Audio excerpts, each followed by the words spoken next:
Hello and welcome to another installment of Slammin Synapses right here on Facebook and YouTube. This will be part 2 of my ongoing installment called The History of Wrestlemania. Once again, if you saw my last installment, I do want to apologize for any technical errors that would have occurred with that.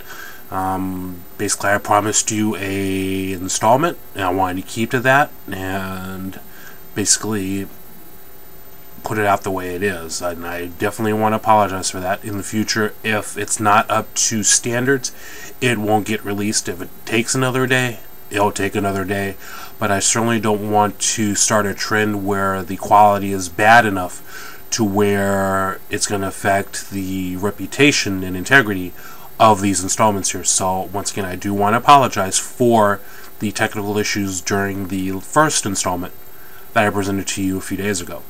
So without any further ado, we are a few minutes away from Monday Night Raw going off the air, where, of course, finally, The Rock is returning to WrestleMania to be a guest host. Basically, he's going to be guest hosting at the greatest granddaddy of them all, WrestleMania. So really looking forward to that. I'm kind of wondering how much he's going to get fined for all the stuff that he said, but doesn't matter. Rock's back. Enough said. So, without any further ado, we're going to jump into part 2 of the history of WrestleMania. Once again, I do want to thank Travis Berry for suggesting this. This one, we're going to focus on WrestleMania 2. May get into WrestleMania 3 a bit, depending on time and stuff. So, without any further ado, like I said, let's go. WrestleMania 2 was pretty much a milestone for me personally. It was the very first live event that I ever attended. It was also the first WrestleMania that I ever attended, and it was definitely a good show. It was a very rare WrestleMania by the fact that it was done on a Monday. For some reason, they did WrestleMania that year on a Monday.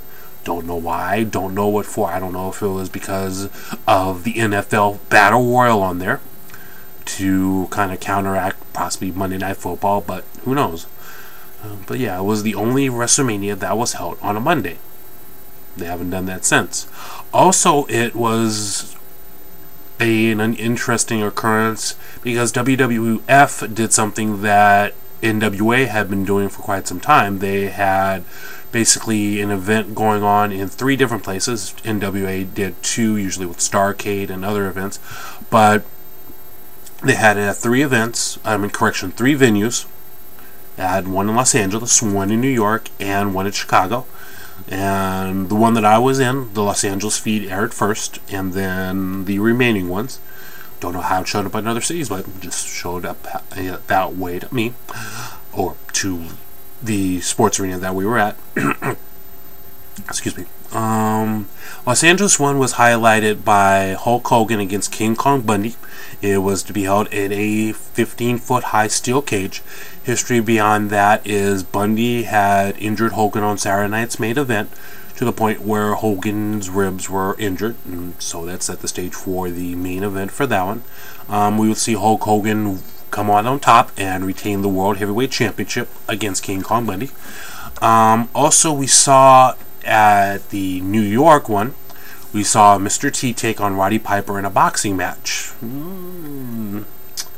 Match was kind of it's like, in comparison to the first one, to their first appearance at WrestleMania, the first one I should say, the second one kind of fell flat, so really didn't care too much about it. It also showed a lot of starts. Randy Savage's first WrestleMania appearance. Jake Roberts' first WrestleMania appearance. Matter of fact, a lot of people made their appearance. Basically in Chicago, the Rosemont, Illinois venue, it was highlighted by a battle royal featuring WWF wrestlers and NFL players. So it was pretty much one of the first one of its type. Definitely a good event. But to think that that didn't main event that portion, the main event was actually, and not really pushed as a main event, would have been the British Bulldogs taking on the Hart Foundation for the Tag Team Championship. If the British Bulldogs defeated the Hart Foundation, they would stay in the country. And of course, guess who won that match and stayed in the country? British Bulldogs won and became the World Tag Team Champions. there was a lot of superstars there, a lot of celebrities there. You had Ray Charles singing "America the Beautiful." You had such people like Cab Calloway make an appearance, Daryl Dawkins, G. Gordon Liddy, Joan Rivers, Joe Frazier was seconding not Piper, but Mr. T in his boxing match. Lou Duva was seconding Piper in the boxing match as well. Susan St. James was there. Herb was there, and Google that one, because I'm not really going to go too much into detail about that. Just, you want to read it. It's one of those Burger King promotions that kind of, I don't know. Also, Clara Peller was there. It was kind of interesting. Her represented Burger King, Clara Peller represented Wendy's, so I don't know where was Ronald McDonald at that time. Your football players, there was Dick Butkus there, Ed Jones, Bill Fralick, Ernie Holmes, Harvey Martin, Jim Covert, Wes Francis, William the Refrigerator Perry, because the Bears were popular at that time, and also Kathy Lee Crosby. Tommy Lasorda was also there, and Ricky Shorter, and basically there was a whole lot of celebrities there. Pretty much more than any WrestleMania, well, correction, more than any WrestleMania to date, and more than the previous one. Guess they just wanted to go all out with throwing all the big names out there. So, it's a big list. So, but definitely it was the greatest wrestling event at that time, so they want to put everybody out there. Let's see here. Who did I miss? Well, if you want a list, go Google it someplace. You'll see the full list of all the celebrities that were there, or all the people that showed up. So, like I said, I've pretty much mentioned more than I was going to, but just wanted to let you know the stage that was set for that event at the time. Match-wise, Hulk Hogan went over Bundy. The Funk Brothers defeated Junkyard Dog and Tito Santana. Adonis defeated Encore Elmer. Ricky Steamboat defeated Hercules Hernandez. British Bulldogs defeated the Dream Team. That was Greg Valentine, Bruce Beefcake. I made a mistake. I said the Hart Foundation earlier, but instead it was the Dream Team for that. Andre the Giant won the Battle Royal. Of course, that comes as no surprise. Corporal Cushman defeated Nikolai Volkov in a flag match. Fabulous Moolah defended the Women's Championship against Velvet McIntyre. Quite a different change from the WrestleMania before. Mr. T defeated Roddy Piper by disqualification. Jake Roberts defeated George Wells. Randy Savage defeated George Steele. At that time, George Steele was infatuated with Elizabeth. And Paul Orndorff, in his first face appearance, went to a double count out with the Magnificent Morocco. It was definitely a great event. It was definitely a good showing, and pretty much brought them to their next event. Next year, I should say, that was WrestleMania 3.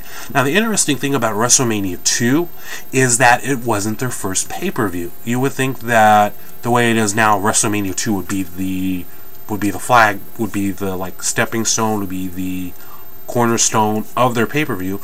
But that honor went to the Wrestling Classic. Wasn't really shown in too many places, but it was the first pretty much attempt at a pay-per-view. It was basically a tournament that was won by Junkyard Dog with a defeat over Randy Savage. Definitely a good event. Definitely worth checking out if you could find it. So, guess that's it for WrestleMania 2. We kind of whizzed through that real quick. So, now we're going to go into WrestleMania 3.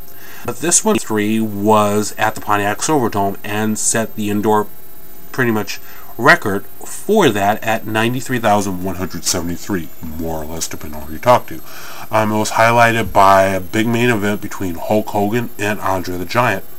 Prior to this, at the Piper's Pit, there was a trophy award segment, where Hogan was basically provided a trophy for being the champion, for setting highlights and all that.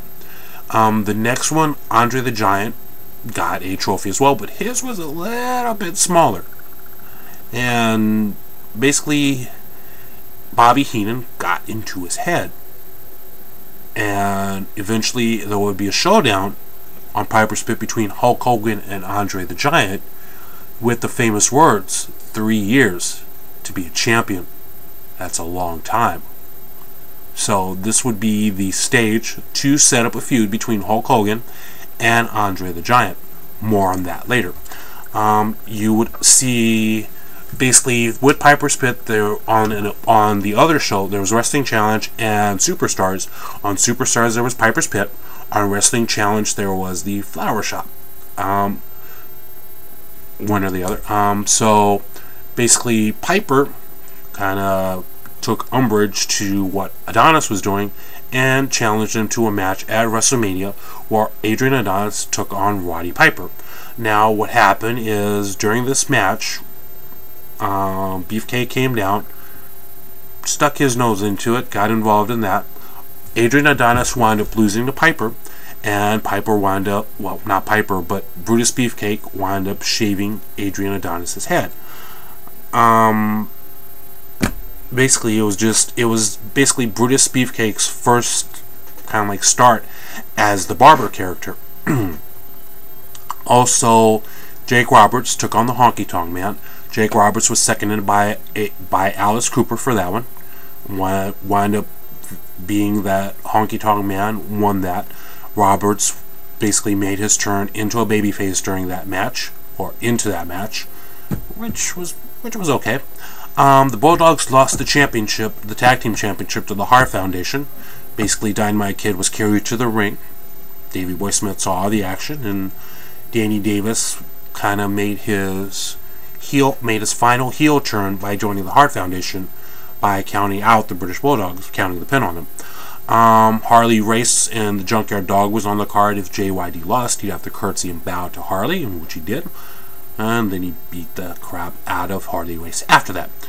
There was a full Nelson challenge as Billy Jack Haynes and Hercules Hernandez went to a... Let me see, how did that go? Basically, both men were counted out during that matchup.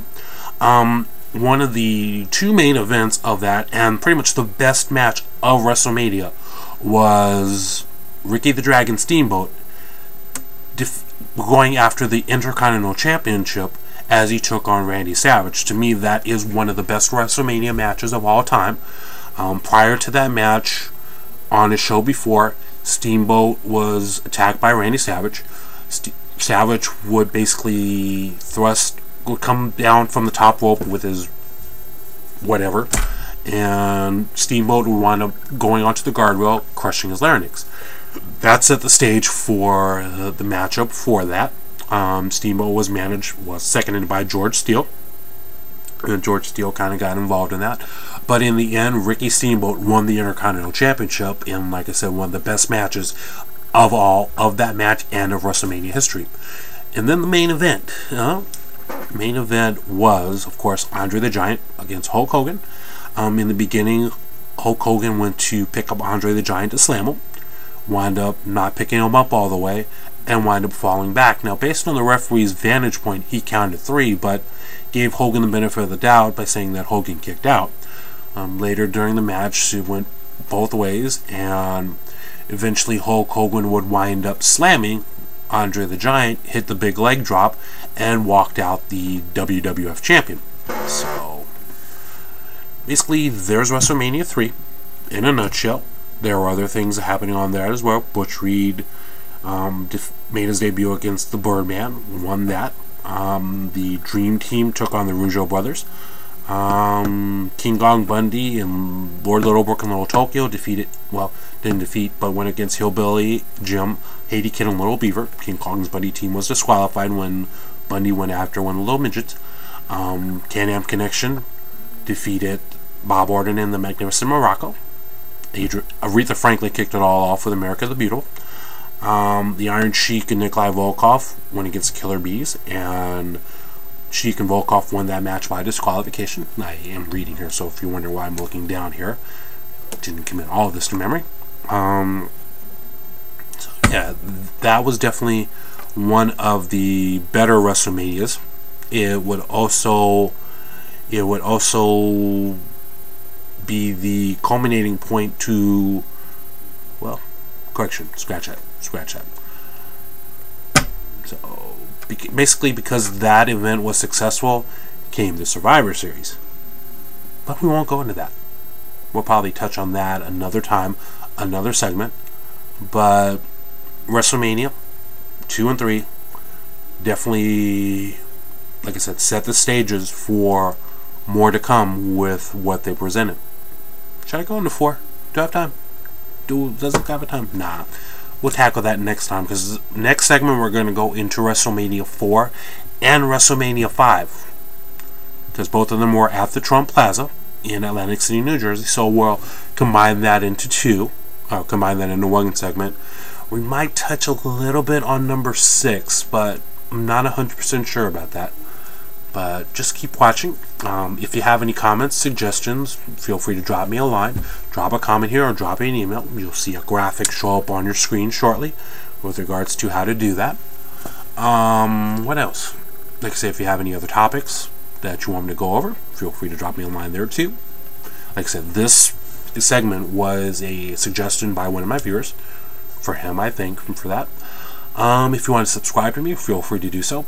Somewhere around this YouTube screen there's a subscribe button. Click on that. Keep up to date with this as well. So, like I said, once again, I do want to apologize for the first installment. I may redo it. If you want me to redo it, feel free to let me know. I'll try to clean it up a bit, try to put out a different version, but I promise I will not let something like that go on again if I can help it. So, for Albert Gourrier, this is Slammin' Synapses. See you next time. So long from ringside. Have a good day. Good night, everybody.